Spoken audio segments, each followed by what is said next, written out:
নমস্কাৰ আপোনালোক সকলোকে পুনৰবাৰ স্বাগতম মনস্মাই মজিদ বন্ধুসকল আজি সংসদত দাখিল কৰা হল 2024-25 বিত্তীয় বৰ্ষৰ কেন্দ্ৰীয় বাজেট আৰু এই বাজেট দাখিল কৰিছে কেন্দ্ৰীয় বিত্তমন্ত্ৰী নিৰ্মলা সীতাৰমণে এই বাজেট অনুসৰি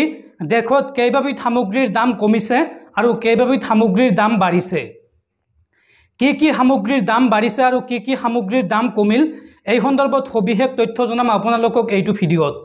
খুবেই এটা গুৰুত্বপূৰ্ণ ভিডিঅ' আপোনালোকে ভিডিঅ'টো সকলোকে চাই থাকক আৰু যদি ভিডিঅ'টো ভাল লাগে তেন্তে ভিডিঅ'টোত এটা লাইক কৰি দিব আৰু এনেকুৱা ধৰণৰ ভিডিঅ'সমূহ নিতৌ চাবলৈ চেনেলটো সাবস্ক্ৰাইব কৰি কাষত থকা বেল আইকনটো প্ৰেছ কৰি ৰাখক বাজেট 2024 অনুসৰি কি সামগ্ৰীৰ দাম বাঢ়িল আৰু কি সামগ্ৰীৰ দাম কমিল চাও আহক এইবাৰ বাজেটত হ্ৰাস পালে কেইবাবিধ সামগ্ৰীৰ দাম 6% দাম হ্ৰাস পালে সোণ ৰূপৰ 25 বিধ সামগ্ৰীৰ শুল্ক কৰ হ্ৰাস পাইছে মোবাইলৰ সামগ্ৰীৰ দাম হ্ৰাস পাব 6.4% দাম কমিল প্লেটিনামৰ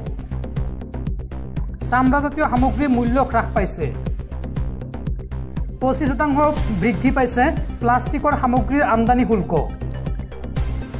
আৰু এই বাজেটত কৰ্কট ৰোগীলৈ আহিছে ভাল খবৰ হ্ৰাস পালে দৰৱৰ শুল্ক কৰ দাম কমিব কাপোৰৰ দাম কমিব মোবাইলৰ পাৰ্টছ আৰু চাৰ্জাৰৰ বাজেটত আজি এই কথা ঘোষণা কৰিছে বিত্তমন্ত্ৰী অজন্তা নেওগে